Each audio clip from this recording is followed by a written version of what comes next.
I'm here today with Jana Olson of Aqua Hogs in Arkansas. She is level 2 ASCA certified and level 2 Swim Whisperer certified. Hi, how you Hi, doing? Abby. How are you? Good. So can you tell me a bit about your swimming background and how you got started? I Swimming in general for me, I don't remember not knowing how to swim. Um, I know I was swimming at a very young age. There was a local swim, it doesn't exist now, so I don't have a whole lot of details, and there's Gotcha. not that many people around here that remember it. But I'm gonna say my cousins were on a swim team and I would join them occasionally. I don't recall being a part of the team really, other than I remember my first 25. And like I don't know if I was in a meet. I'm around the age of 4, and I can recall like my coach like throwing me up in the air, was so proud of me at some point. I don't know if I won the meet or I just finally completed my first 25 or what. And I also can remember like being taught to go off the blocks. Like apparently I used to pop my head up, and I don't know if he was afraid I was going to get a concussion at some point in time, but Oh, apparently I did that a lot. And so those are the two things I can remember. And I'm around 3 or 4 at that age. So I just have always kind of swam that's really and cool. water parks. It's just been fun. Grew up around lakes and Yeah. cliff jumping and all sorts of interesting Gosh, things that we do around here. cliff jumping, that's so much more brave than I could ever be. As a kid, no fear whatsoever. As a parent, terrifies me. It's kind of the difference of, I don't know if we just didn't know better back then or didn't care. I'm not sure. Yeah, I was like, as a kid or even now, you couldn't get me to go off like a 3-meter diving board. Oh, Won't happen. no, doesn't bother me. And now, like, even jumping off a cliff now wouldn't bother me if I knew there weren't a tree or rocks or something in there, in the lake. So Yeah, that's for sure. That's so cool. How did you get into coaching, teaching lessons? so, really my kids. My son, in my house, as a parent in my house, you have to be a part of something. I don't care what it is, but you do something. So, um, m- I taught my kids how to swim at a very early age just because I enjoyed it and that's how we spent our summers. But my son got asked to join the swim team around 6 and he was like, no. And we're like, oh, we're not those people, no. We're so but like they did soccer and basketball, baseball, softball, volleyball, football, and my husband's really tall and my kids are tall. I'm the short squatty of the family, and my husband's 6'8", my son's six Oh my three, gosh. but like tiny, like they are skinny and they don't look like this. Oh, um, well, I mean, they're just, we used to tease my son whenever he would do a flip turn that you could literally see every vertebrae in his back. I was like, you're a Spinosaurus over here. Um, but he was doing football in a middle school and he got waylaid really good, one good. And we're like, he was like, okay, let's try something else. And he was like, I think I want to start swimming. I was like, I love that. So, and I think he was in middle school. So I think it was around 2017. And just, as you volunteer when your kid's on a swim team and you do yeah. and being a part of a team. In 2019, I became the team admin for the Aquahawks. And then, with COVID and things, and they had a swim program, it was established, but COVID took all that out for a while, right? Yeah. So, and trying to get creative in bringing in small lessons and trying to restart that, I helped revamp it in October of 2020 on trying to get back in the pool. So we were with masks in the water and, and uh, a 2-to-1 ratio and all that kind of stuff, just Mhm. trying to get things back rolling. So that's really how I started on that aspect. Cool. What Oh, made you I guess I decide to? did. Oh, Oh, I'm sorry. sorry. No, go ahead. I forgot that I in college I was a did an internship in upstate New York Yeah. and taught swim instruction and was a lifeguard there too. So that's a little bit of back history on that. Sorry, it was out of Yeah. order. No, it's okay. That's cool. How did you decide to make the transition to Swim America then? Um, I researched a lot of different programs and what was working and how I operated and what I did prior to becoming a swim instructor. I also was an early childhood educator. And so I'm usually very systematic and rubric oriented, if you will. And so I went through and was weighing the pros and cons. Coach Muhammad Abdul was or on the board of ASCA and just Yeah. talking. And you grew up in the swim community and you guys know Yeah, you're really tight knit. And then coming into it can be a little overwhelming, but like definitely. everybody seems to know everybody. And Yeah. so if you're brave enough to ask the question, you can usually get all the help you need or get recommendation to somebody or who can help. And so just kind of spinning some things and talking to him. And also, I had become a swim whisperer through the Swim Angelfish, and they were advocates for this program. And so I was like, yeah, this is what we need to do. This is help us become more accredited and get that licensing. Yeah, that's awesome. So, if I'm correct, you've been a part of Swim America for about 6 months now? Correct. Awesome. What have some challenges been as you've been becoming a part of a bigger program? Um, the challenges I don't think are would be limited just Swim America Yeah, because that's more you're more the support aspect on that. I mean, the challenges I think would be the challenges for anybody. Pool yeah, space, staffing, all of that. I think those are the hard, you know, trying to fill up, getting your class ratios, finding that magic number of, okay, when yeah, I find pool space, can I afford it? And how do I, make the lessons affordable and then pay my staff and the pool fees and all of that at the same time. So those are the difficulties, but I think that would be with any program, not yeah, for sure. designated towards. I For think sure. being Swim America helps that again for the community, and to talk to and okay, I'm not alone, or hey, this is how we did, or the conversations that go along to help overcome those obstacles more Yeah. than anything else. Yeah, and what if some like not necessarily assigned with Swim America, but some positive you had as you've been developing your program again since 2020? Would you rephrase that? I'm sorry. What? Yeah, so since you've restarted your program in 2020 after COVID, what have Mhm. some like positive or really exciting things? Like what are some of the positives, exciting things that have happened within Um, that time period? yeah, so just getting relationships really, I think, is the best aspect. Having families return. And sometimes Yeah. I don't fill up every spot. But man, those that come, the Mm. repeats of having seen these swimmers. Yesterday, I little girl came back to us that hasn't that left, swam all summer with us, and stopped in September because she was going to start horse riding lessons. And then mom emailed me this past week and she wants to come back. You're more fun than horses, apparently. And so getting that that's a huge hit, especially from a 4-year-old to say that. Absolutely. In January, Yeah.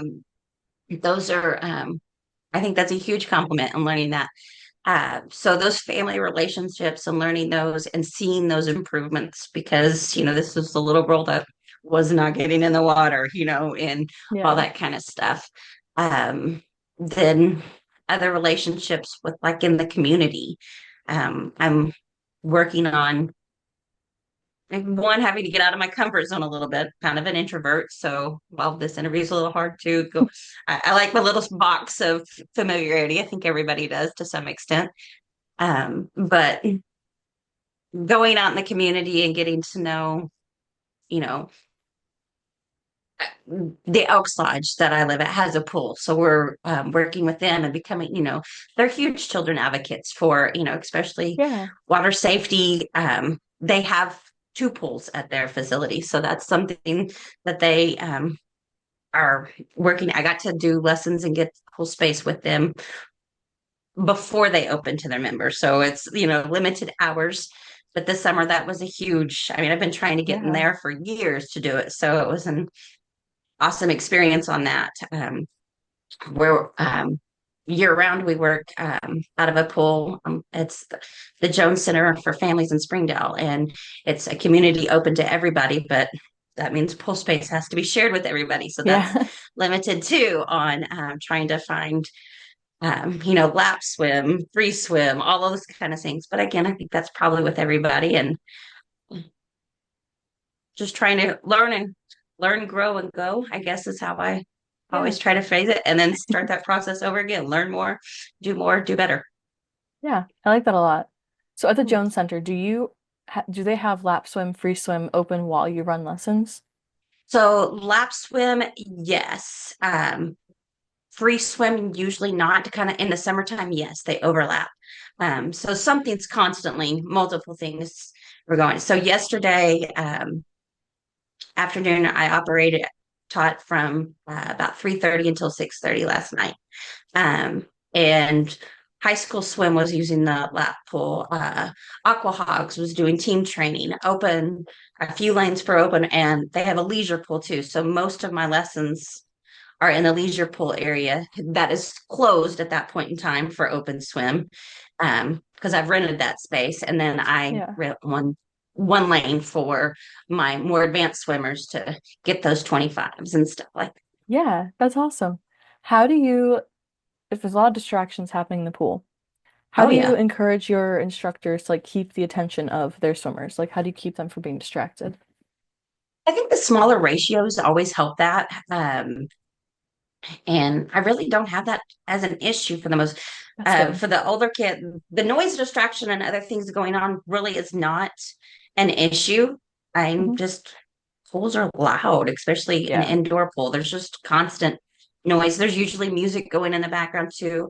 I would say the hardest part would be I have one that's instructor that's a little quiet. Mm. Are you, I have it. I'm like, is she getting heard? I can't hear.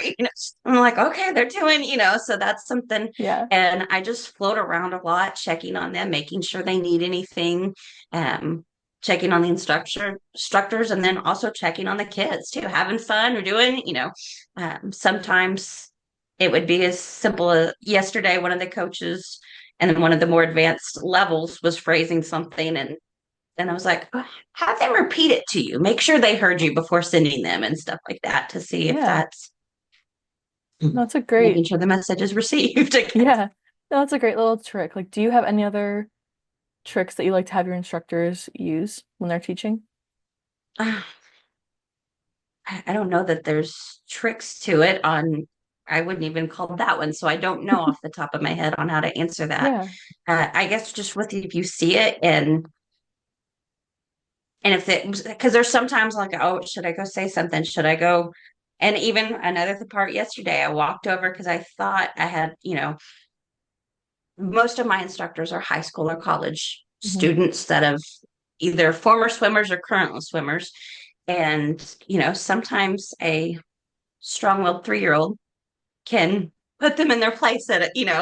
time. And Definitely. so, or take over the lesson. And I was really kind of, I laughed at myself afterwards because I was walking. I'm like, does he need help? Do I need to? And I was about to step in to just be like, okay, if we need to sit out for a second or something. And he immediately got him rolling. And I was like, oh, you were so very patient right there.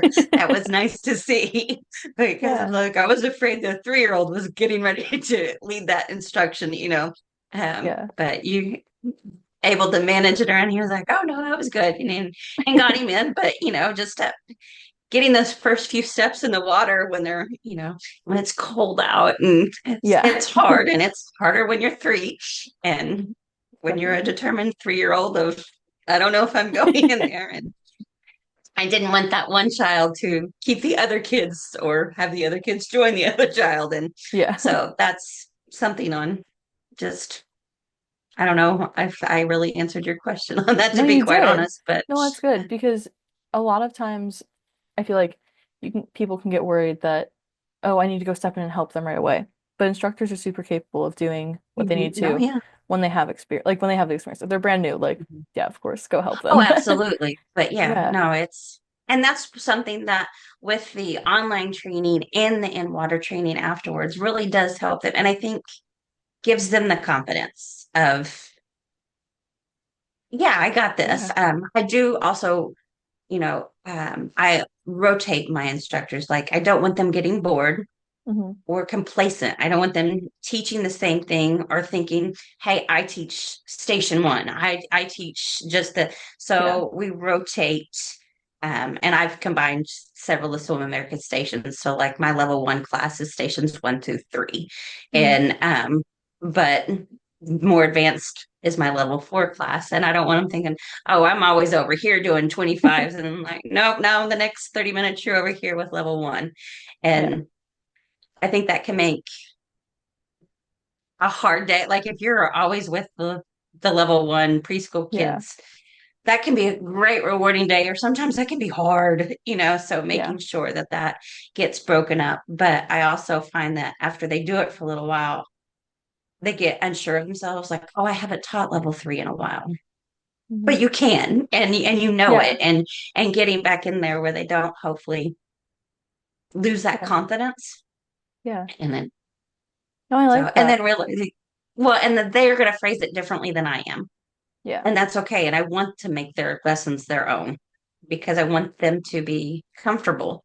Yeah. And if they try to mimic what I'm saying or read the book, of exactly Yeah. that, I want it to be their own. And because they'll have more fun. And I think if they're having more fun, the kids will learn better from that and we'll see that Yeah. enjoyment versus the nervousness or tension and all that kind of stuff.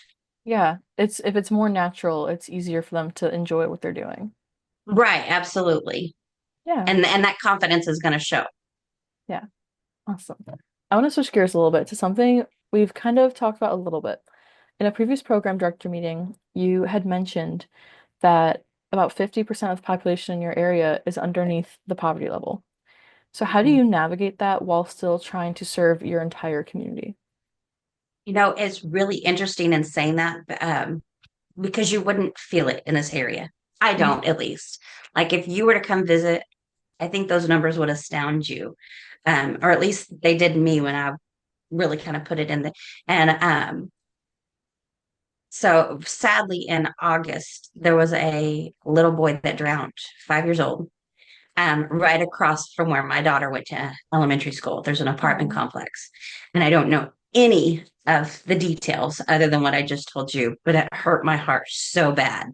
So I contacted the school district to try to see what we could do on if we can do, what hoops do I have to jump through, or how can I help make this not happen, help this not happen again and give these kids some education on it. And in doing so, that was the meeting that they told me that 70% of our students in oh my wow. town receive government aid of Hmm. free or reduced meals on in some form. And that number was just astounding to me. Yeah. Um, because we have very affluent areas Hmm. that, I mean, yeah, there are some things that you're like, oh yeah, that's got to be a harder neighborhood or a harder life or something, and you Yeah. don't realize that it's really everywhere. And so, Hmm.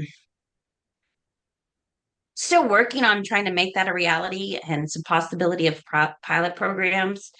Yeah. Um, we have a lot of lakes in the area, a lot of creeks, Hmm. um, and just trying to keep people safe. But I think we have 19 schools in our school district. Um, and we really only have the 1 year round pool. Okay. So like how to logistically get, there's a lot that goes into that. And we're Hmm. trying a few things to see if it can happen. And I'm just hoping to be a part of it. And even if I'm not a part of it, if I can help it in some aspect Yeah. to make these dreams come to fruition where something like that doesn't have to happen again. Um, but to answer your question more on the other is I think we're playing with magic numbers, finding, Hmm. do I increase ratio sizes to help to decrease the cost? Where can I still, as a nonprofit, pay my instructors, pay the pool fees, and Yeah. pay the light bill, but still get enough kids in here where it's affordable, on Hmm. trying to keep that. I don't know that I have the answer to that, but it's something that we're constantly trying to Yeah. incorporate and grow with and go. I'm kind of shocked right now. My numbers for January, which I expect to be low, aren't that low. Yeah. That's awesome. So yeah, I mean, it's great to hear. But like I thought my numbers for September would have been a lot higher than they were. And Hmm. I'm kind of at the average of that. But working on like how many times a week do I offer lessons? Is it best to do an hour one, like is Tuesday your swim day and Thursday's your soccer day? I don't Yeah. know. Or do I need to offer it every day? So we have been just continuously moving around, and I'm sure it will ebb and flow. Like, Yeah. okay, this is how we operate during the school year. In the summer, we switch to this. And that's how I'm anticipating it Hmm. to work. But of course, pool space changes in the Yeah. summertime as well. So um, I don't, Yeah. I don't know. It's just that those magic numbers are making it Yeah. feasible. The cool thing that Swim America has helped having that accreditation, working on grant proposals and trying to get some funding to make it more affordable to provide those scholarships. Um, and even that has to be at the right number too. Like I wish I could. I mean, it would be great if I got enough grant money that I'd be like, okay, we're really inexpensive now, and we Yeah. can. Or like right now, I have 5 scholarships offering, and I would love to have that number more, but I don't Yeah. have the funding for it. It is what it Yeah. You can is. only do So so much. right. But Yeah. wouldn't it be great if they're like, here's, here, everybody, this session is free. That'd be really cool. I wish Yeah, like there was enough funding to go around to do that because swimming is such an important life skill that it really is. needed.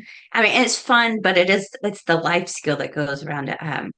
I told you about the little boy that tragically lost his life. Um, I had one experience as a parent with my kid. Like Mhm. I'd taken my kids to the pool with a friend and they were swimming and having fun. And I had to go to the restroom. I was like, oh, my son was in 3rd grade. And I was like, oh, rules, I'm not there. There was not a lifeguard on duty. And I was like, everybody's out of the pool. Mom's got to go take care of something. And I was like, it's going to embarrass him. And I'm like, oh, well, sorry. And I got him out, and I did. I got the, oh, mom, and all that kind of stuff. And then as soon as I was within eyesight, I was like, okay, you're good to go. Well, they had been swimming in a, what we call a volleyball pool, 3 Yeah. feet, 4 feet, 5 feet, 4 feet, 3 feet, Mhm. and it didn't get deep. And they were in the 3 or 4 feet. Well, they had gone into a different pool that was deep. And so jumped in. I mean, they've been playing for hours and no issue whatsoever. And they jumped into the pool and his friend couldn't swim. I immediately had to jump in and I was like, hey, Oh, buddy, I thought you could swim. He said, I can, but I can't touch. And that was just, I had never heard it phrased that way, especially of kids that learn in a lake and learn in a creek or something that they yeah. don't realize that the water can get Deep. deeper and, you know, Yeah. holding your breath and having fun underwater isn't really swimming sometimes, and all Yeah. that kind of, breath control is a huge part of it, but it's not the only part of it.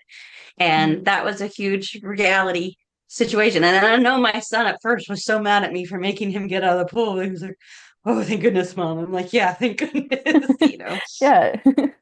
this is Like that I why. pulled you So, out. Yeah. and it was like, well, we'll go back over here to the shallow end. And yeah, Yeah. so No, that's so interesting to hear. Like we have kids that come into our program, they're like, "Oh, I can swim, I can swim." And it's like the weird underwater scuba swimming and then coming right, up and right. Well, donkey that's a paddling to different breathe. too. Yeah, yeah. Yeah, and it's like, well, it's swimming, yeah, but it's not like swimming for like safety. This is Right. survival Well, swimming. and it uses so many different parts of your core Yeah. that I think is one of the that they don't understand and parents don't understand. I don't think the kids really get it at first. And we have the parents that think that the kids should be, oh no, they can do it. can they? Can And I? okay, we'll try it. And Yeah. then it usually, okay, I'm like, they're just not quite there yet. They haven't, Yeah. and it's hard to tell a 6-year-old. I mean, you can't tell a 6-year-old. You need to engage your core. They just need to learn how to do it Yeah. without that terminology and some of those neat tricks that you learn through the different programs on how to get them to do that without them realizing it. Yeah. Yeah, definitely. It's awesome. What advice do you have for any new programs? Uh, be flexible, be patient, Yeah. and those would be ask questions. I ask and learn. I've never asked anybody who made me feel stupid for asking a question. And if they didn't know it or didn't have the time to it, they directed me to someone that could help. Yeah. I think that's hard for a lot of people to get out of their comfort zone, um, and then learn. I mean, Yeah. one of my favorite things about being a part of the Swim America is the information, and that even like Bill's not, we're not done. This Swim America has evolved, swimming has evolved, and if we find a Yeah. better way, if you figure out, share it, we can still grow and learn together. Yeah. And I love that. Nobody has all the answers ever.